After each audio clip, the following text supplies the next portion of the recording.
राधे राधे भक्तजनों, आज हम सुनेंगे बृहस्पतिवार व्रत कथा। बोलिए बृहस्पति देव भगवान की जय हो, विष्णु भगवान की जय हो। प्राचीन समय की बात है। भारतवर्ष में एक प्रतापी और दानी राजा राज्य करता था। वह नित्य प्रतिदिन गरीबों और ब्राह्मणों की सहायता करता, विष्णु भगवान की पूजा करता और दान भी देता था। लेकिन ये सभी बातें उसकी रानी को बिल्कुल भी अच्छी नहीं लगती। वो न गरीबों को दान देती थी, न भगवान का पूजन ही करती थी और राजा से भी ऐसा करने के लिए मना किया करती थी। एक समय राजा तो शिकार खेलने वन में गए थे, रानी महल में बिल्कुल अकेली थी। उसी समय बृहस्पति देव साधु के वेश में राजा के महल पर भिक्षा के लिए आए और भिक्षा मांगने लगे तो रानी ने भिक्षा देने से इनकार कर दिया और कहने लगी, हे साधु महाराज, मैं तो इस दान और पुण्य से तंग आ गई हूँ। मेरा पति भी सारा दिन बस धन लुटाते रहते हैं। अब तो कुछ ऐसा हो कि हमारा ये धन नष्ट हो जाए और मैं आराम से रह सकूं। ना रहेगा बांस और ना बजेगी बांसुरी। साधु कहने लगे, देवी तुम तो बड़ी विचित्र हो। संतान और धन से तो कोई भी दुखी नहीं होता, इनको तो सभी चाहते हैं। पुत्र और लक्ष्मी तो पापी के घर में भी होनी चाहिए। यदि तुम्हारे पास भगवान की कृपा से धन अधिक है तो भूखों को भोजन कराओ, प्यासों के लिए प्याऊ लगवाओ, मुसाफिरों के लिए धर्मशालाएं बनवाओ। जो निर्धन अपनी कुंवारी कन्याओं का विवाह नहीं करा सकते उनका विवाह करा दो। ऐसे और भी कई काम हैं जिनके करने से तुम्हारा यश लोक परलोक में फैलेगा। परंतु रानी पर इन बातों का कोई भी प्रभाव नहीं पड़ा और वो कहने लगी, हे साधु बाबा, आप मुझे समझाने का प्रयास न करें। मैं ऐसे धन को नहीं चाहती जिसे रखने उठाने में मेरा सारा समय निकल जाए और फिर मैं दूसरों को बांटती फिरूं। साधु कहने लगे, यदि तुम्हारी ऐसी ही इच्छा है तो ऐसा ही होगा। जैसा मैं कहता हूँ तुम वैसा ही करना। बृहस्पतिवार के दिन घर को पीली मिट्टी से लीपना, अपना सिर धोकर स्नान करना, भट्टी चढ़ाकर कपड़े धोना। ऐसा करने से तुम्हारा सब धन नष्ट हो जाएगा। साधु देवता वहाँ से अंतर्ध्यान हो गए। साधु के कहे अनुसार रानी ने ऐसा ही करना शुरू कर दिया। अभी 3 बृहस्पतिवार ही बीते थे कि उनकी सारी धन संपत्ति नष्ट हो गई। अब तो भोजन के लिए भी राज परिवार तरसने लगा था। एक दिन राजा रानी से कहने लगे, हे रानी, ये तो हमारे सामने बड़ी ही विचित्र परिस्थिति आ गई है। मैं यहाँ का राजा हूँ, यहाँ पर मुझे सभी जानते हैं, कोई छोटा बड़ा काम भी नहीं कर सकता। तुम यहीं पर रहो और मैं प्रदेश को जाता हूँ। इतना कहकर राजा प्रदेश को चला गया। वहाँ पर जंगल से लकड़ी काट कर लाता और शहर में बेचता। इस तरह अपना जीवन व्यतीत करने लगा। राजा के प्रदेश जाते ही रानी और दासी बहुत दुखी रहने लगी। एक समय रानी और दासी को 7 दिनों तक बिना भोजन के रहना पड़ा। रानी अपनी दासी से कहने लगी, दासी, पास ही के नगर में मेरी बहन रहती है, वह बड़ी धनवान है, तो उसके पास जा और वहाँ से कुछ अनाज मांग ला, थोड़े समय के लिए गुजर बसर हो जाएगी। दासी रानी की बहन के पास गई। उस दिन गुरुवार का दिन था और रानी की बहन बृहस्पतिवार व्रत की कथा सुन रही थी।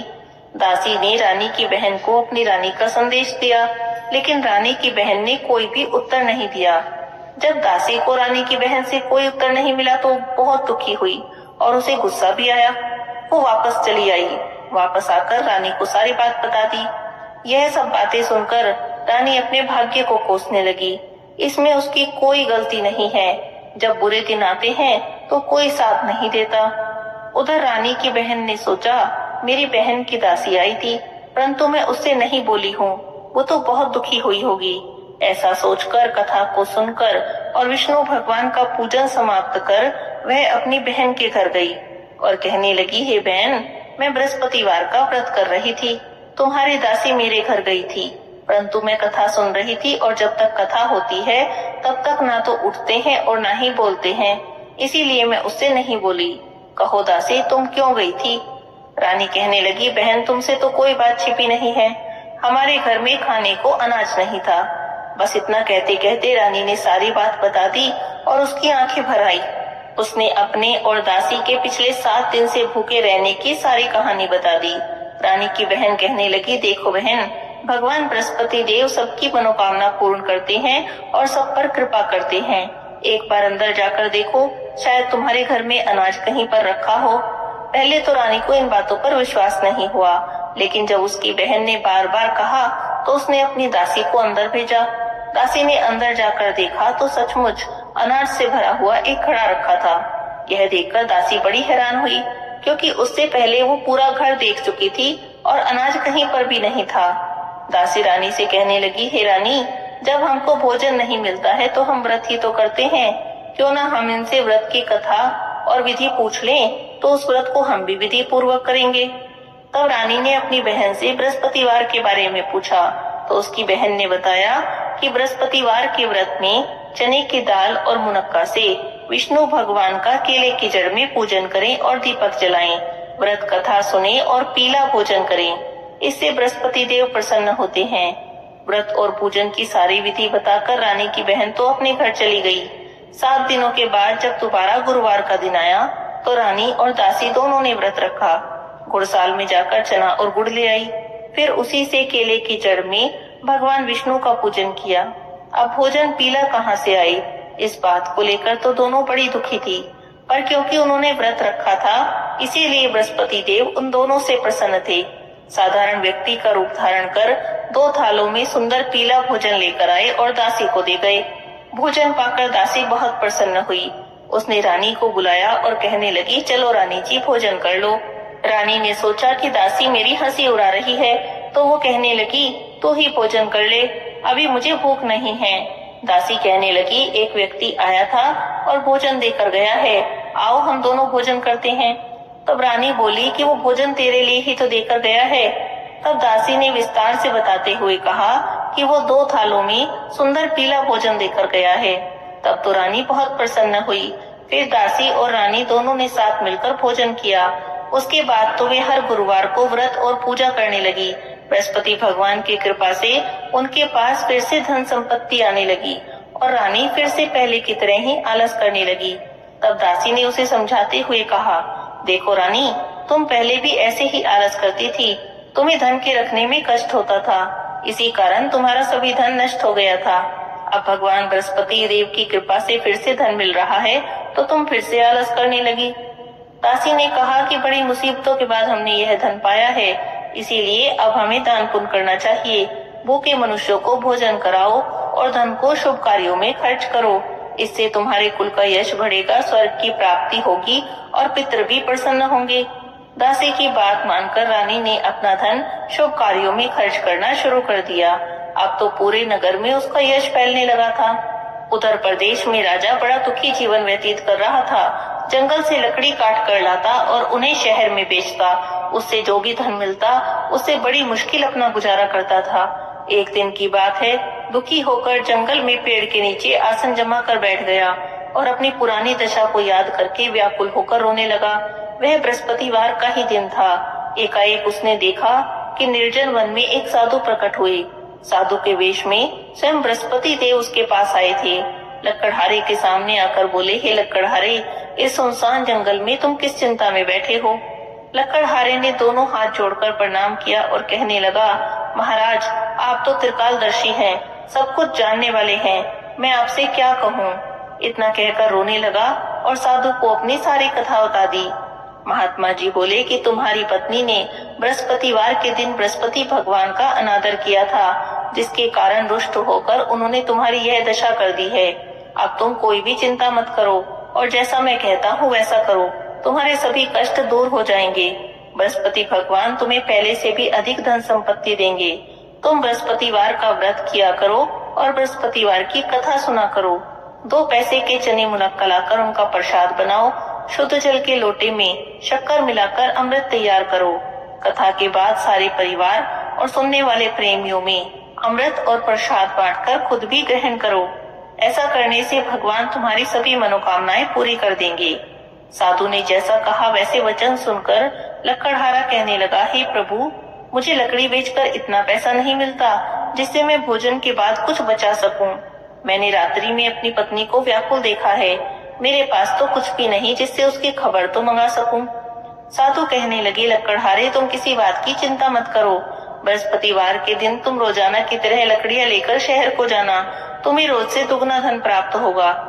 इससे तुम भली भांति भोजन भी कर लोगे और बृहस्पति देव की पूजा का सामान भी आ जाएगा। अब तुम मेरे मुख से बृहस्पतिवार की कहानी भी सुन लो। बृहस्पतिवार के व्रत में इसी कहानी को कहना। बोलिए बृहस्पति देव भगवान की जय हो। प्राचीन काल की बात है, एक ब्राह्मण था, बहुत निर्धन था, उसके कोई भी संतान नहीं थी। ब्राह्मण की पत्नी बहुत मलिनता के साथ रहती, स्नान नहीं करती, किसी देवता का पूजन भी नहीं करती। इस बात से ब्राह्मण देवता बड़े दुखी रहते। बेचारे बहुत कुछ कहते थे, परंतु उसका कोई भी परिणाम नहीं निकला और उनकी पत्नी का स्वभाव नहीं बदला। भगवान की कृपा से ब्राह्मण की स्त्री के कन्या रूपी रत्न पैदा हुआ। वह कन्या बड़ी होने पर प्रातःकाल स्नान करके भगवान विष्णु का जाप करने लगी, बृहस्पतिवार का व्रत करने लगी। अपने पूजा पाठ को समाप्त करके विद्यालय में जाती तो अपनी मुट्ठी में जौ भर कर ले जाती, पाठशाला के मार्ग में डालती जाती। जब तक वह लौटती जौ स्वर्ण के हो जाते, उन्हें बीनकर घर ले आती। एक दिन की बात है, बालिका सूप में सोने के जौ को फटक कर साफ कर रही थी। तब उसकी माता ने देख लिया और कहने लगी, हे बेटी, सोने के जौ को फटकने के लिए सूप भी सोने का होना चाहिए। दूसरे दिन बृहस्पतिवार था। इस कन्या ने व्रत रखा और बृहस्पति देव से प्रार्थना करके कहने लगी, हे प्रभु, मैंने आपकी पूजा सच्चे मन से की हो तो मेरे लिए सोने का सूप दे दो।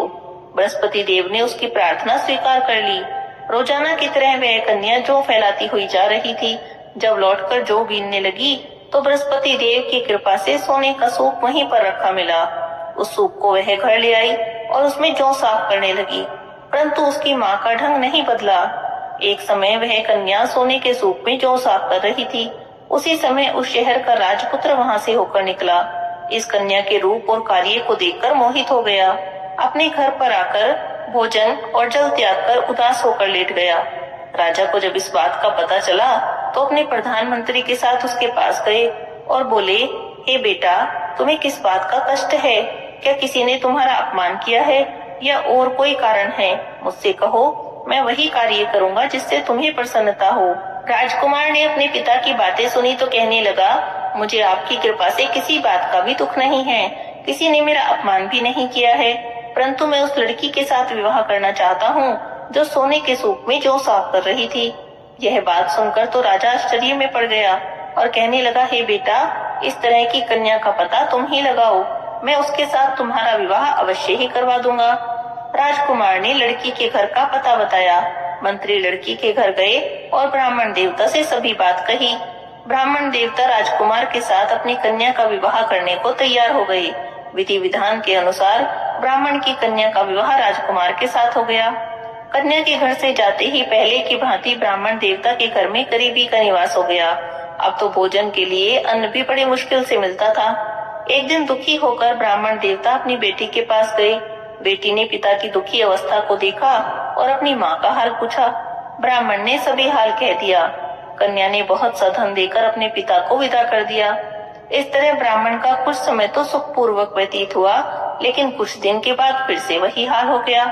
ब्राह्मण फिर अपनी कन्या के यहाँ गए और जाकर सारा हाल बताया तो वह अपने पिता से कहने लगी, पिताजी, आप माताजी को यहीं पर ले आओ, मैं उन्हें विधि बता दूंगी जिससे गरीबी दूर हो जाए। ब्राह्मण देवता अपनी पत्नी को साथ लेकर वहां पहुंचे तो बेटी अपनी माँ को समझाने लगी, माँ, तुम प्रातःकाल प्रथम स्नान आदि करके भगवान विष्णु का पूजन किया करो तो सब दरिद्रता दूर हो जाएगी। परंतु उसकी माँ ने उसकी एक भी बात नहीं मानी और प्रातःकाल उठी अपनी पुत्री के बच्चों की जूठन को खा लिया। यह देखकर उसकी पुत्री को बहुत गुस्सा आया। उसने रात में कोठड़ी से सभी सामान निकाला और अपनी माँ को उसमें बंद कर दिया।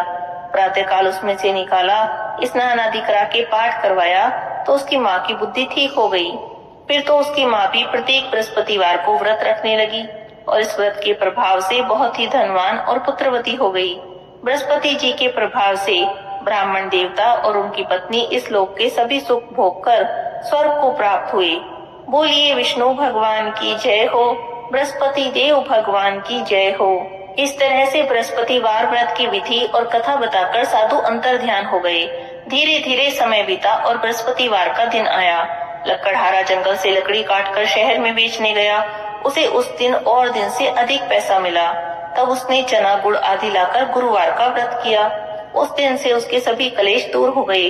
परंतु जब दोबारा गुरुवार का दिन आया तो बृहस्पतिवार का व्रत करना ही भूल गया। इस कारण बृहस्पति भगवान उससे नाराज हो गए। उस दिन उस नगर के राजा ने विशाल यज्ञ का आयोजन किया और शहर में घोषणा करा दी कि कोई भी मनुष्य अपने घर में भोजन नहीं बनाएगा और न ही आग जलाएगा। समस्त जनता मेरे यहाँ भोजन करने आएगी और इस आज्ञा को जो न मानेगा उसे फांसी की सजा दी जाएगी। इस तरह की घोषणा संपूर्ण नगर में करवा दी गई।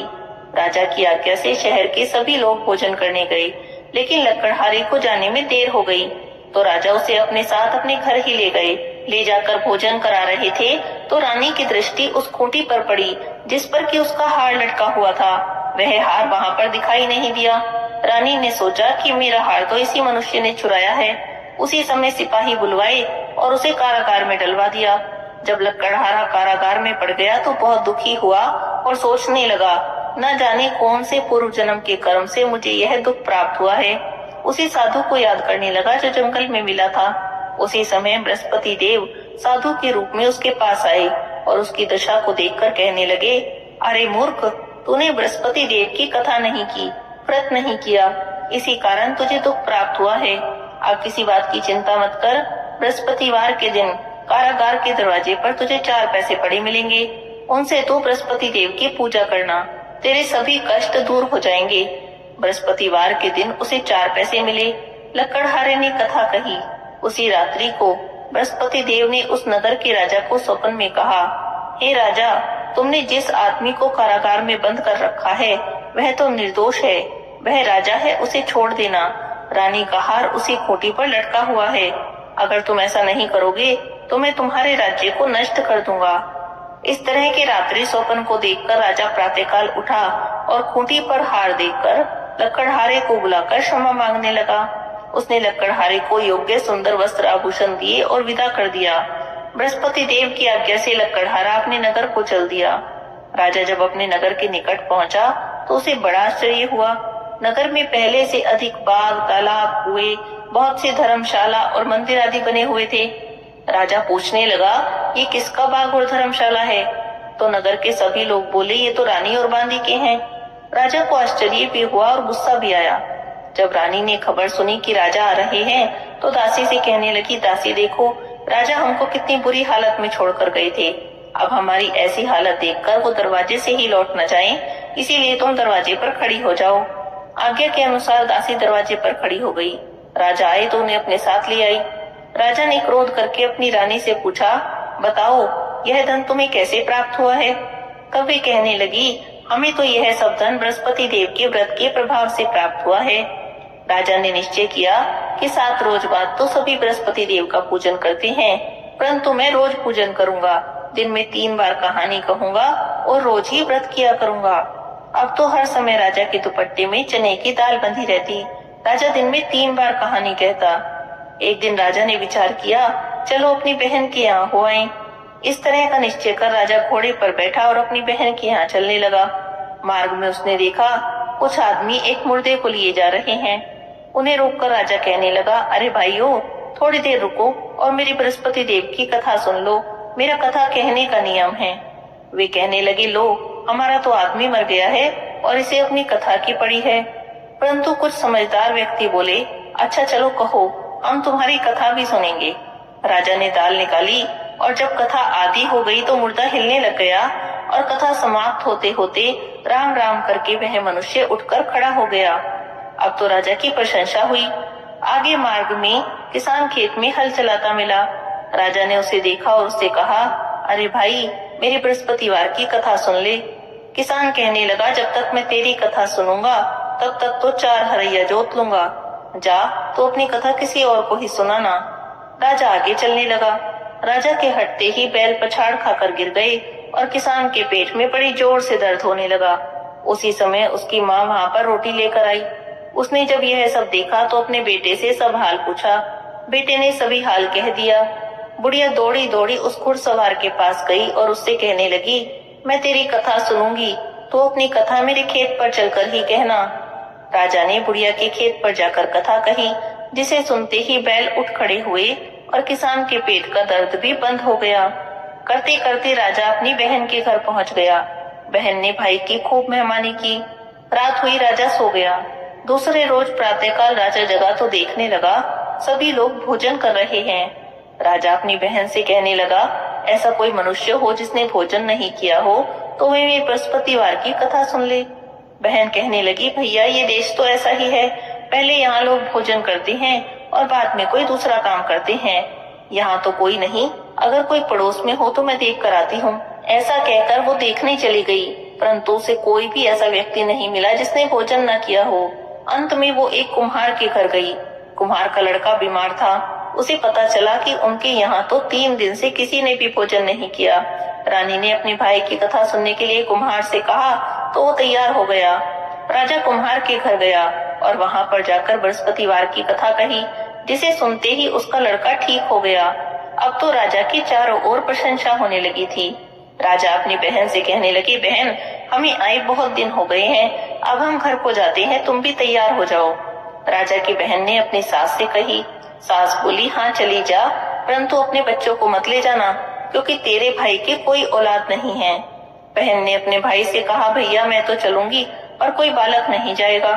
राजा कहने लगा, जब कोई बालक ही नहीं जाएगा तो तुम ही क्या करोगी। बड़े दुखी मन से राजा अपने नगर को लौट आए और आकर अपनी रानी से कहने लगे, हम निर्वंशी राजा हैं, हमारा मुंह देखने का धर्म नहीं है। कुछ भोजन आदि नहीं किया और उदास होकर लेट गए। रानी कहने लगी, हे प्रभु, बृहस्पति देव ने हमें सब कुछ दिया है, वो हमें औलाद भी देंगे। उसी रात को बृहस्पति देव ने राजा को स्वप्न में कहा, हे राजा उठ, सभी सोच को त्याग दे, तेरी रानी गर्भ से है। राजा को यह बात सुनकर बड़ी खुशी हुई। 9वें महीने में उसके गर्भ से एक सुंदर पुत्र पैदा हुआ। तब राजा कहने लगा, रानी स्त्री बिना भोजन के रह सकती है, बिना कहे नहीं रह सकती। जब मेरी बहन आए तो तुम उससे कुछ मत कहना। रानी ने पहले तो सुनकर हाँ कर दी। जब राजा की बहन ने शुभ समाचार सुना और खुश हुई, बधाई लेकर अपने भाई के यहाँ आई, तो रानी कहने लगी, घोड़ा चढ़कर तो नहीं आई, गधा चढ़ी आई हो। राजा की बहन बोली, भाभी मैं ऐसे न कहती तो तुम्हें औलाद कैसे मिलती। बृहस्पति देव ऐसे ही हैं, जैसी जिसके मन में कामनाएं हैं सभी को पूर्ण करते हैं। जो सद्भावना पूर्वक बृहस्पतिवार का व्रत करते हैं, कथा पढ़ते हैं, सुनते हैं, दूसरों को सुनाते हैं, बृहस्पति देव उनकी सभी मनोकामना पूर्ण करते हैं। भगवान बृहस्पति देव उनकी सदैव रक्षा करते हैं। संसार में जो मनुष्य सद्भावना से भगवान जी का पूजन व्रत सच्चे हृदय से करते हैं, तो उनकी सभी मनोकामनाएं पूर्ण होती हैं। जैसी सच्ची भावना से राजा और रानी ने उनकी कथा का गुणगान किया, तो उनकी सभी इच्छाएं बृहस्पति देव जी ने पूरी की। इसीलिए पूरी कथा सुनने के बाद प्रसाद लेकर जाना चाहिए और हृदय से उनका मनन करते हुए जयकारा बोलना चाहिए। बोलिए बृहस्पति देव भगवान की जय हो, विष्णु भगवान की जय हो, लक्ष्मी माता की जय हो। बृहस्पति देव जी की आरती। ओम जय बृहस्पति देवा, स्वामी जय बृहस्पति देवा, छिन्न छिन्न भोग लगाऊं, कदली फल मेवा। ओम जय बृहस्पति देवा, तुम पूर्ण परमात्मा, तुम अंतर्यामी, जगत पिता जगदीश्वर, तुम सबके स्वामी। ओम जय बृहस्पति देवा, जय बृहस्पति देवा, स्वामी जय बृहस्पति देवा, छिन्न छिन्न भोग लगाऊं, कदली फल मेवा। ओम जय बृहस्पति देवा, चरणामृत निज निर्मल, सब पातक हरता, सकल मनोरथ दायक, कृपा करो भरता।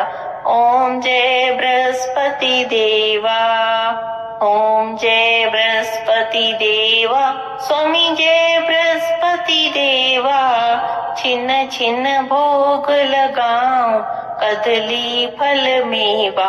ओम जय बृहस्पति देवा, तन मन धन अर्पण कर, जो जन शरण पड़े, प्रभु प्रकट तब होकर, आकर द्वार खड़े। ओम जय बृहस्पति देवा, ओम जय बृहस्पति देवा, स्वामी जय बृहस्पति देवा, छिन्न छिन्न भोग लगाऊं, कदली फल मेवा। ओम जय बृहस्पति देवा, दीन दयाल दयानिधि भक्तन हितकारी, पाप दोष सब हरता भव बंधन हारी। ओम जय बृहस्पति देवा, ओम जय बृहस्पति देवा, स्वामी जय बृहस्पति देवा। छिन छिन भोग लगाओ कदली फल मेवा। ओम जय बृहस्पति देवा, सकल मनोरथ दायक सब संशय हारो, विषय विकार मिटाओ संतन सुखकारी। ओम जय बृहस्पति देवा, जो कोई आरती तेरी प्रेम सहित गावे, ज्येष्ठानंद आनंद कर वो निश्चय पावे। ओम जय बृहस्पति देवा, ओम जय बृहस्पति देवा, स्वामी जय बृहस्पति देवा।